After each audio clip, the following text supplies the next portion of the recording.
হিজড়ার দল, হিজড়ার বাচ্চারা হিজড়া, আপনারা ওই ওয়াজ মাহফিলে আপনারা প্রতিহত করবেন তাদেরকে, এদেরকে গণধোলাই দিয়ে হাত পা ভেঙে দিবেন।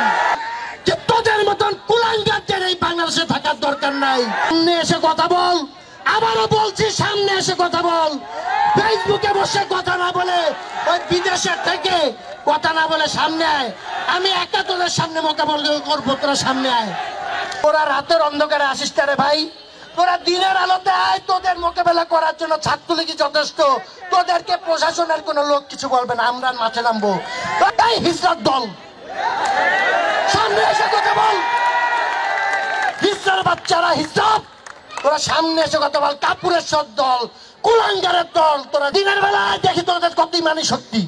দিনের বেলায় বাংলাদেশ ছাত্রলীগ কিন্তু তোদেরকে এবার দেখিস, তোদের আর এক চুলো ছাড় দেওয়া হবে না। তোদের যেখানেই পাওয়া যাবে সেখানেই তোদের লাঠি কোটা গণধোলাই দেওয়া হবে। হলো ছাত্রলীগের প্রত্যেকটা নেতা কর্মীরা যেখানে ওয়াজ মাহফিল হবে, আপনারা খবর পেলে আগে থাকতেই ওই দিন ওই জায়গায় অবস্থান নেবেন।